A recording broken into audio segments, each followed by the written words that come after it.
Hey guys, today I am making a loaded vegetable soup. Now I'm going to make this in my crock pot, but you can totally make it on your stovetop.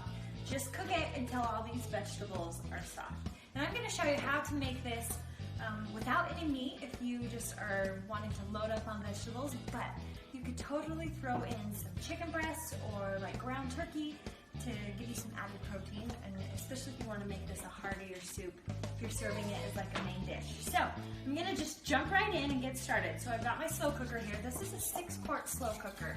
So you want it to be pretty big because we're gonna fit a lot of stuff in here. I'm just gonna spray some non-stick cooking spray because that always helps with cleanup. And then we're gonna just jump right in. Sorry about my baby in the background. This is life, making dinner for your family. So I've got 1 onion that I've chopped up. And then I'm gonna add about 1 pound of potatoes. Now I just did red potatoes and I kept the skins on. I scrubbed the skins and then I'm just keeping them on because that's where a lot of the nutrients are. So dump in your potatoes. And then I just chopped up 1 big sweet potato.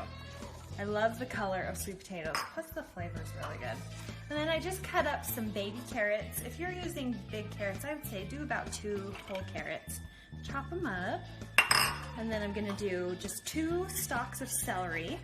You can dice those as small as you want or as big as you want, doesn't matter. And then right here I've got a can of diced tomatoes. I didn't even drain it. I'm just gonna dump the whole thing right in. And then I told you this soup is loaded with vegetables, so I am dumping in a whole bag of frozen mixed vegetables. This one has carrots and peas and green beans and corn. You can really do any vegetables in this soup, it doesn't matter. Okay, then I've got some fresh parsley, about 1/4 cup. Dump that in. And now we're gonna add our spices and seasonings. So I've got 2 cloves of garlic, chopped up or minced, whatever you want it to be. Throw that in there. And then I'm gonna do just salt to taste. You can do as much or as little as you want. And the great thing is you can always add salt later too, after it's done cooking, to see how much more flavor it needs. This is just some ground black pepper.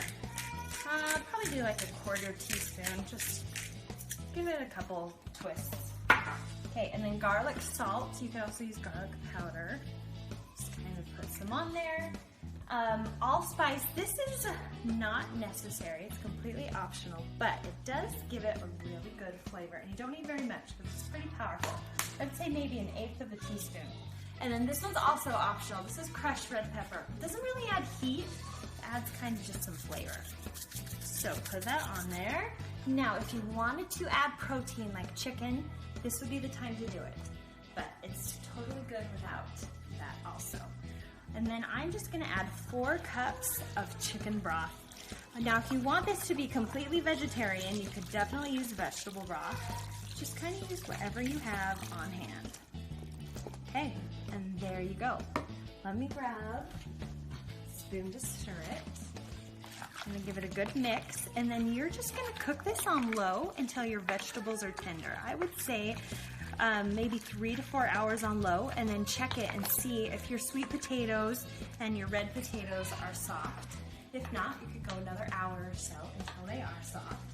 But that's it. You are completely done. I love those dinners where you can just kind of dump it, set it, and forget it. This recipe we actually used in our healthy weekly menu plan. If you haven't checked that out, be sure to click on the link because we will email you 6 healthy recipes every week, 2 side dishes, and a healthy dessert. And all of those recipes are under 500 calories a serving, plus we have a shopping list, so that it makes shopping and meal planning super easy. So that's it for today. I hope that you guys have a good one, and we will see you next time.